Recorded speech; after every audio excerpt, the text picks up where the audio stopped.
is central? Chapter 2. 14 years after that first visit, Barnabas and I went up to Jerusalem and took Titus with us. I went to clarify with them what had been revealed to me. At that time, I placed before them exactly what I was preaching to the non-Jews.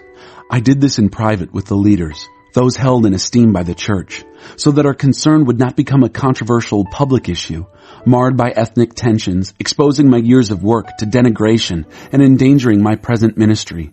Significantly, Titus, non-Jewish though he was not required to be circumcised. While we were in conference, we were infiltrated by spies pretending to be Christians who slipped in to find out just how free true Christians are. Their ulterior motive was to reduce us to their brand of servitude. We didn't give them the time of day. We were determined to preserve the truth of the message for you. As for those who are considered important in the church, their reputation doesn't concern me. God isn't impressed with mere appearances, and neither am I. And of course these leaders were able to add nothing to the message I had been preaching. It was soon evident that God had entrusted me with the same message to the non-Jews as Peter had been preaching to the Jews. Recognizing that my calling had been given by God, James, Peter, and John, the pillars of the church, shook hands with me and Barnabas, assigning us to a ministry to the non-Jews while they continued to be responsible for reaching out to the Jews. The only additional thing they asked was that we remember the poor, and I was already eager to do that.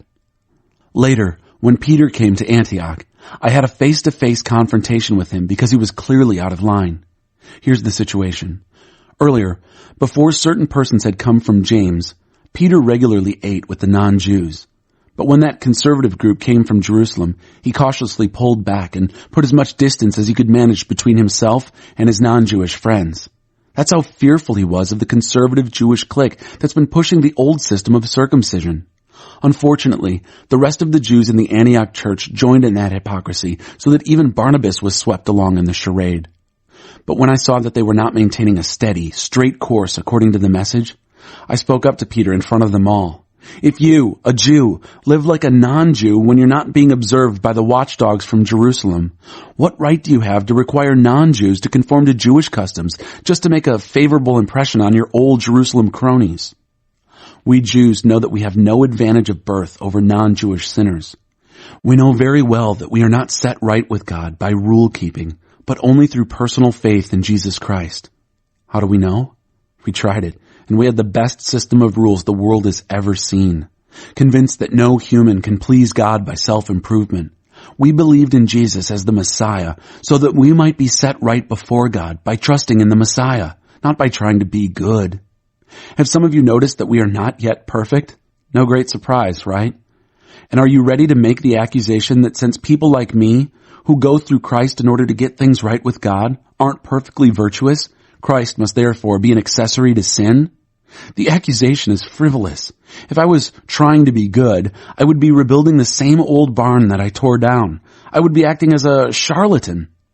What actually took place is this.